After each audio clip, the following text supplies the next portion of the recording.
détermination du peuple nandais à Beni, on a mentionné Beni ce matin, les réseaux criminels du M23, une milice de Kagame, sont toujours actifs au Congo.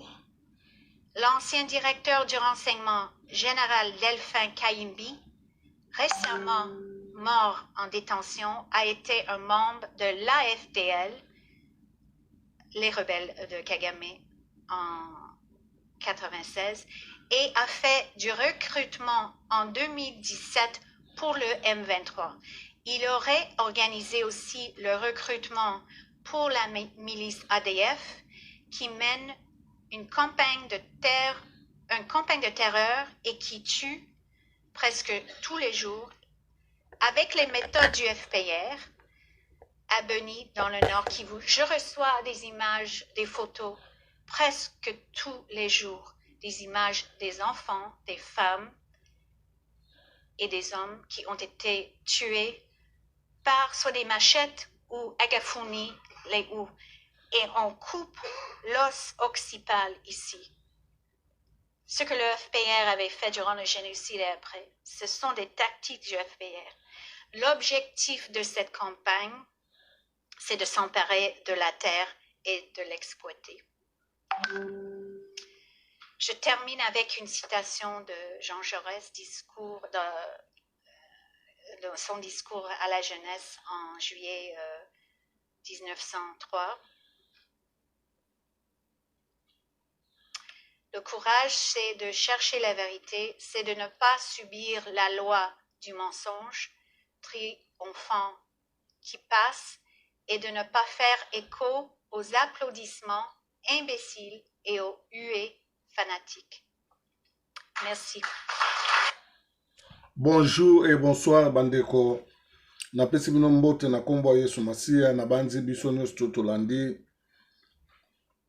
extrait ya video oyo ndeko mwasi oyo Nzambe apambola ye oyo donc azali tokoloba batu oyo bazali ba avocat to ba juriste ezali bandeko oyo bazali kotindela bango ba photo chaque jour ya ba crime ya ba massacre eloko nini bango baza kosala bazozwa ba photo wana bazali kokende na yango kosala plainte omoni kosala plainte juste pona kokomisa dossier munene et puis mokili batelema bakene ko agir tant tozolo ba mokili elingolo bake justice oyo ya mokili oyo et agir oyo Nzambe ke après bande konanga lelo oyo ezali pasi pe mawa oyo ki yango ndeko mwasi ya lobi awa juste les imbéciles bango batu batikali kaka pona kokumisa pe kobetela bango maboko Barwande basakani na biso na modèle tout. Biso ba combattant pardon, biso batu oyo ya diaspora. Totikali juste na maloba sans action. Problème ezali wana. Tolati ba kombo news tout. Oyo ya ba social media ezali ko bangisa Barwande te mama uti koloba ngo awa alobi nini alobi ke Kabila azali toujours active. Bazali koboma chaque jour. Chiko bino bokoya na ba émission na biso bokoti côté ya shaba kuna ya banani ba militaire ba arme côté tala makambo kuna bazo sala bazo boma banani yo zali koyebisa biso toza banani. Ezali information. Mais eza na ba place oyo yoko kiko mema information wana lisusu tango yebisi biso na ba place lokola bandeko bazali. Donc, ceux qui sont incapables, donc, bon rédiger yango, bon commis yango, bon kotisi yango, c'est comme ça, biso tokolonga bitumba. Oh, voilà par exemple, nazali ko supporter o ezali ndeko na biso mukuna. Ebele kati na bandeka na diaspora pe libanda ya mboka. Boyoki yango. Akosala eloko te ndenga azali boye azali kokende azosala yango pona Kabila problème ezali bo. Qu'est-ce que ça prouve que oyo mutu wana azali kosala ezali pona Kabila ezali théâtre. pour Félix. Qu'est-ce que ça prouve que makambu oyo nyonso tu ye azali kosala eza lokuta bandeko na ngai tokoma nzambe te tokota na motema ya mutu mpona koyeba mutu voilà place biso sikoyo tozali voilà barésistant place bino bozali bino bozoyeba te ke eloko oyo mukuna azali kosala lelo FC satelemi tomoni batu tu basalisali bemission Claude Machala la mère Mende batu na bango nyonso wana baleki donc eloko wana ya kofunda Kabila eswe bango mbala liboso eswe bango soki ezalaki lokuta bakoki koleka te bafinga pourquoi basoulever eloko bavideo ya mutakala elingi koloba ke basoulever yango mpo bakende bakwese un congolais oyo nzambe apesi ye courage ya kotelema asala face contre Pharaon ba neutraliser ye komba ya mukuna kufa na Kongo wana to na libanda boka mutu akoloba azali te toza na bafayulu bamuzitu babemba banani mutu moko alobaka neti mukuna aza koloba te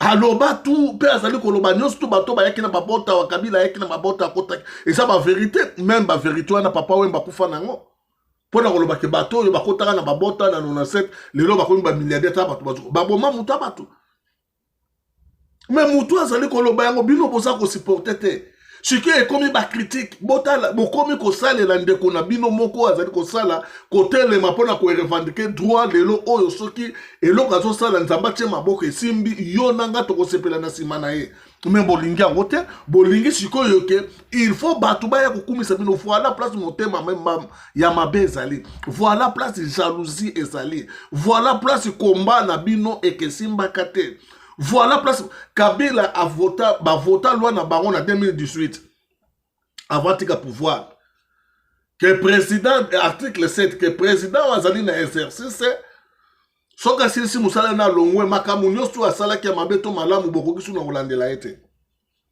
bazosala tu ke boma article 164 voilà place makambo ezali na mboka wana. Sans plus tarder, bandeko nanga tozali kaka ko continuer. Il faut te faire expliquer peuple na biso ke eloko nini bandeko o bazali ko telema. Tobo ite ko telema, to telema avec action. Tokoki ko telema jamais kaka ndengo wana. Il faut to telema avec action. Nazali na deuxième vidéo oyo tokolanda toyoka biso na bino makambo ndenge nini ezali bongo tozonga. Ça dépend RO bazali bozali kolanda ngai ndeko na bino Christian Ola bien mamba peuple mokonzi peuple souverain combattant résistant révolutionnaire PNI et les politiciens non institutionnels bandeko na ngai toye awa pona koloba makambo oyo etali mboka na biso makambo ezali koleka mingi na mboka na biso et bandeko na ngai toye bisaki bino que Hippolyte Kanambe azali kosala tout azonga na pouvoir que Hippolyte Kanambe soka zongi pouvoir ezali donc to koti na esclavagisme bandeko nanga toloba yango tozali ko répéter yango tozui information hier et wuti na ba source sûre makambo tolobaka ebimi muta komiango mundele kombo wana ifeza mundele nde batindeli ngai mais makambo wana tolobaki yango ebimi donc ezali opinion libre de @Dominique Lagrenouille donc batindeli ngai yango babina tala yango na exploiter yango na moni makambo oyo nga na dénoncer déjà yango wana ebimi na kati toyebisa bino Hippolyte Kanambe azolinga zonga na pouvoir pona tina 2040 a décidé yango asala réunion monene na Kingakati aloba yango donc ye tina 2040 donc akokufaka même na pouvoir. Il a encore 20 ans de pouvoir na Congo. Il a dit ça. À ça, il fait mon étango, donc événement nani président Moko Boyamonde a passé une élection ou bien a prolongé qui est. À ça, il fait mon nene na mboka na ye. Enfin na Kingakati, mboka nete mais Kingakati. À place Wanande donc Azala qui vraiment très clair. À l'obi, il a encore 20 ans de pouvoir na Congo. toyebisaki bino bande konanga makambo tolobaka mingi ezali makambo ya solo toza koloba mingi makambo oyo ezali que lobi peut-être kosalama peut-être soko yoki makambo tolobi lelo yo ndeko na ngai makambo tolobi lelo par exemple que lobi immédiatement ça amité il faut du temps peut-être puisque ezali makambo ya ba réflexion eza makambo ya ba réflexion muso ezali makambo ya ba information eza renseignement. On met aussi notre touche, notre façon de voir les choses, puisqu'on te donne un élément, il faut le travailler. Donc, ça dit, quand nous venons, c'est-à-dire, Togoya, pour nous parler sérieusement, Makamambo Kanamiso. Togoya, pour nous parler sérieusement, Makambo Itali Congo. Hippolyte Kanam, Meto Epsaki Bino, donc, Togotanga Bino message au Batinde Biso. Nalingana sala ngo depuis lobi na butu mais ezali tard na bino na lala comme ça na sala lelo opinion libre de @Dominique Lagrenouille. Dominique Lagrenouille donc eza kombo européen ba kombo egoza ba français. La RDC double point la poids des Tutsis par Kabila interposé. Le 1er mai 2020 au siège du PPRD, M. Chadari, membre influent du PPRD et agent patenté de Joseph Kabila, a organisé une séance d'accueil de M. Vincent Karega, tueur bien connu au service de Kagame, actuellement nommé aujourd'hui ambassadeur rwandais à Kinshasa. Ambassadeur du Rwanda en Afrique du Sud, Vincent Karega avait organisé l'assassinat de Patrick Karegeya, ex-responsable du service des renseignements militaires du Rwanda, qui était devenu opposant à Kagame. C'est par strangulation que cet homme a été tué à Johannesburg. Vincent Karega et Didier Rutembera, diplomates rwandais en Afrique du Sud, ont organisé des attaques contre la résidence de Kanyumba Mwasa, cofondateur du FPR et ex-chef d'état-major des forces rwandaises. Le service secret d'Afrique du Sud a encore cité Vincent Karega dans la tentative d'assassinat de Faustin Kanyumba. Il avait même été expulsé, mais sur négociation de Paul Kagame, seul Didier Rutembera avait été expulsé. Mission de Karega en RDC. Mission de Karega en RDC. Karega est spécialiste d'infiltration stratégique. L'objectif aujourd'hui est d'occuper tout l'est de la RDC, où Kabila Joseph et Olive Lembe ont pris plus de 2000 hectares de forêt à Kisangani, où Kabila Joseph a construit par un entrepreneur portugais Jean-Marie Bego un château souterrain à Linoko. Donc, Linoko est soit zone rurale ou un village, donc, ou un ex-district, donc, sous-région. Enfin, donc, à Linoko, avant la traversée de la Chopo vers Yangambi, qu'il a logé des Tutsis. Karega avait négocié avec certaines multinationales l'avènement de Kabila Joseph au pouvoir en 2001. À la fin de l'année 2019, Tshisekedi avait, entendez donc Félix Antoine Tshilombo, avait sollicité la nomination d'un nouvel ambassadeur rwandais à Kinshasa.